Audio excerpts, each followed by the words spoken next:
Welcome to Vator Box, where we rate your pitches. I'm Bambi Francisco, and today our guest host is Paul Martino. He is the founder and CEO of Aggregate Knowledge, and Paul recently went to American Idol, so he's all ready to be our Simon Cowell for today, right, Paul? Yeah, all set. And of course we have Ezra Roizen, who is digital media investment banker.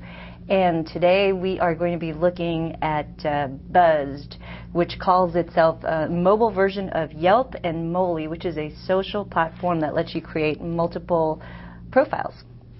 So let's start with Buzzed. Hello, my name is Nihal Mehta. Hey, my name is Deep. And we're from Buzzed.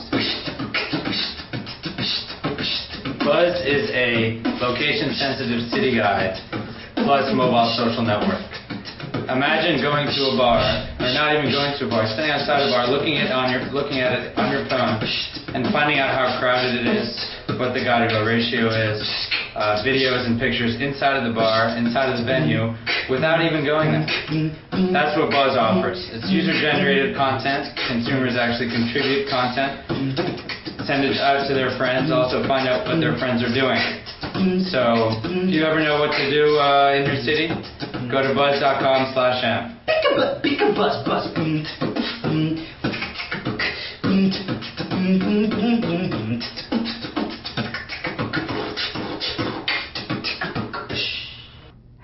Well, if nothing else, it's the most entertaining pitch we have.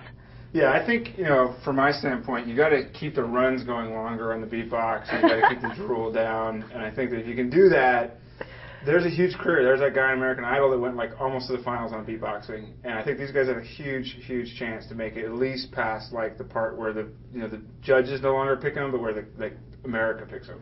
Yeah, no, I think you're exactly right. I was at one of those tapings of Blake Lewis live last year, and I think the guy, and think about the look he's got as well. Yeah. I mean, he's got that jumpsuit right out of the 80s, and the name tag. I like the name tag. The name tag is hot. I think there's a lot of potential. Yeah, it's huge potential. I think these guys really... I'd buy their music. I think the talking part's distracting, and I think that they should just focus on the beatbox. What was all about the talking part? Not quite sure. Not sure. Something about startups. And the guy in the white, what's he do? What does he do? I think he's the CEO, but I really don't know why that matters, because it's just all about the music. Yeah. So anyway, for this company on the serious track. What does this company do? I think this company is Looped meets Yelp meets Yahoo Buzz meets Rabble, which is Intercasting's company that is on Verizon's network. So cool mobile social content, social network. I don't know how they got the guy-to-girl ratio out of the bar, but that sounds interesting if you can figure that out. So I think the trick is how do you these things. You got to get users. The other thing is, for any of these mobile businesses, how do you get the carriers? I mean, it's an oligopoly of a few players, and my guess is they're probably somewhat carrier dependent, so they can't just work around the carriers. So they're carrier independent. They are? Yeah, they're not. They don't have to do. Then that's great. If you can do that, then that's for me the huge gating factor for almost any of these businesses, because if you can't get on the carrier, you're in real trouble. Yeah. I think the product makes sense, though. I mean, when I first heard them give their presentation, it was about what are your friends doing around you on your mobile phone. It makes a lot of sense to me. I'd like to know in my address book, if I check out my address book and it says, I don't know, my friends or wherever I'm at. Let's say I'm at walking down Chestnut in the marina, and some of my friends are in Balboa. Maybe that's maybe that's useful. But what if your friends are in the 25-cent movie place and you're walking by? That's what Dodgeball was. The original Dodgeball deploy. So I was at Tribe at the time, and Dodgeball was the first location-based social network, and Google eventually acquired it. I think the guys recently left Google. I think it's an interesting idea, but we've yet to see one of these kinds of companies really cross that chasm, get to a critical mass of content.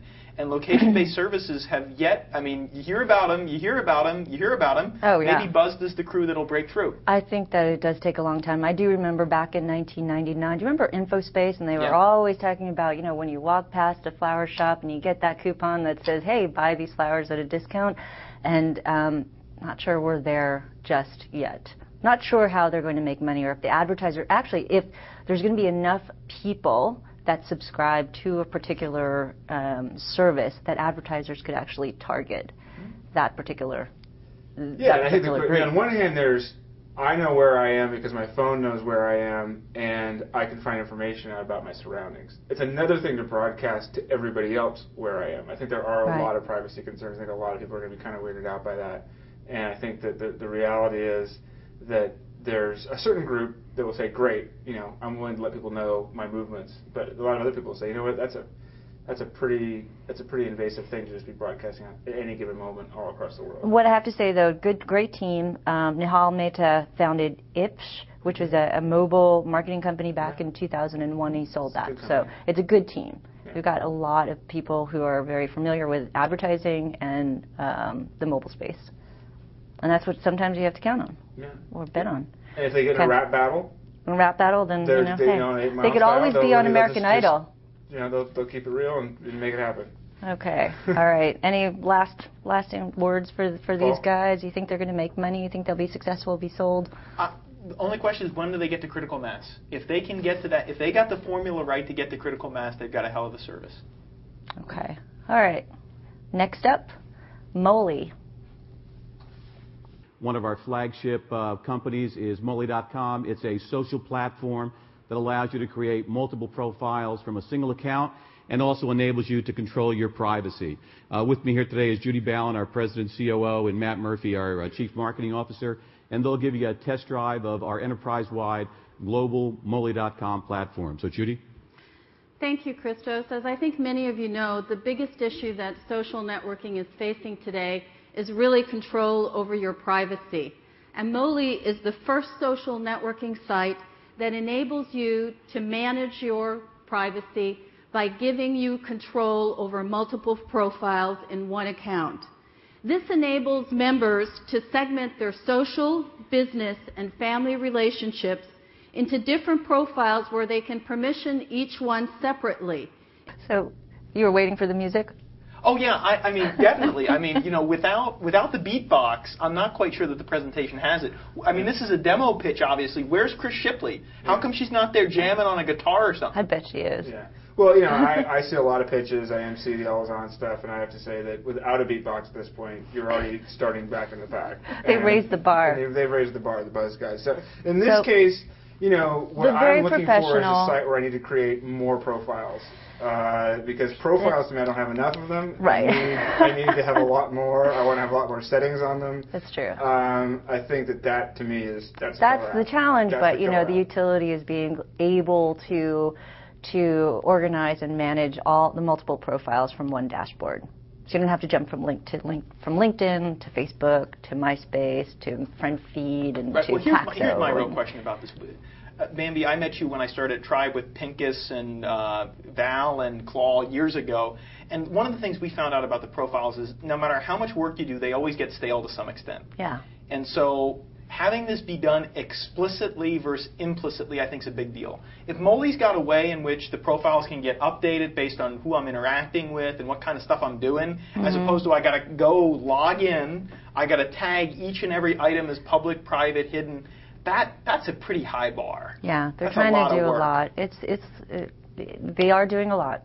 What I think was interesting was sort of the semi-branded aspect of it, because they are from a community and customer on-ramping standpoint. If you can find existing communities, if you can connect with those brands and get those people on, then that's, I think, an interesting model. Well, that they're doing the sort of the multiple strategies, or the two strategies. One being a destination, because they are a destination. You heard them on the radio. Yeah, I heard the radio. I heard the radio ad today. Yeah, but they're also partnering. I think they have 10 communities, vertical communities that they partner with, so they power their social networks, and then those people in those communities could actually be part of the Moley network if they wanted to be. So a number of people have tried that before, and there's a lot of third-party social network providers like KickApps, the biggest one and most successful one. So they have about 170,000 members now, this company, and they just turned this on a few months ago. So they're doing okay. And they had 200,000 unique visitors in December, and they had 16 million. They have 16 million now. I always loved the Facebook in March. I always loved the Facebook and MySpace radio spots. Those are my favorite radio spots of all time. So clearly, once a social network hits the radio for marketing, they've got it nailed, because that's viral. Well, No, that's true. It is true. Your point is right on. I found their ad on the radio to be very interesting because they were focused on a specific segment of the market. They were talking about, hey, you know, this is clearly a more mature market than just the teeny bopper. They used some phrase like that on the ad. Right. Well, when we did Tribe, Washington Post and Knight Ridder were advertisers. We did some radio spots. It worked? And I'll tell you what, they did not work at all. There you go. Oh, that's funny. There was no uptake from our radio ads. Now, here's what the interesting question is. So while you're being a little facetious about your comment, it might actually be the case because they're targeting a different segment. At Tribe, we went after the younger demographic. We went after the young hipsters in San Francisco.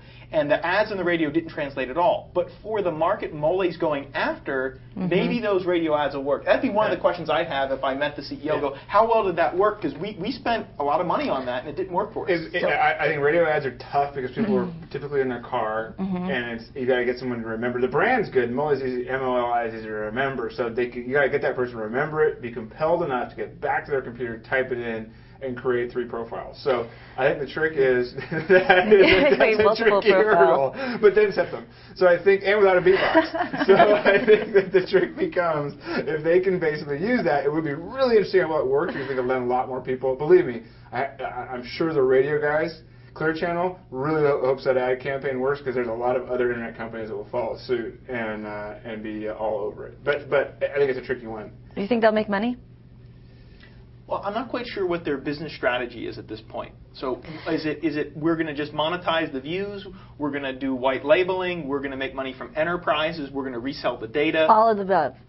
So that's a lot of stuff. Right. See, that's the hard part, right? Yes, I could see any one of those avenues producing significant revenues. But you have to focus on one or two. But without focusing and picking your poison. They're also sort of focusing or competing with sort of merchant circle because they're targeting these users these adults who may have their own art studio or launching their own bakery, and they don't have a site online. So, you know, Mole is reaching out to them and saying, well, you could create your store on, you know, as a profile, and we will give you a PayPal account, a checkout, and well, you know, you can pay us $4. So Yahoo stores meets Ning meets Facebook meets. The difference between Ning and Mole, I believe, is that Ning is not connected. The networks aren't connected, and they said that their networks are connected. I think it's interesting. I think there's clearly, you know, people are figuring out how to leverage social networks for their own purposes. I think there's a lot of capital behind it. So. Oh yeah, that's very big. $29 million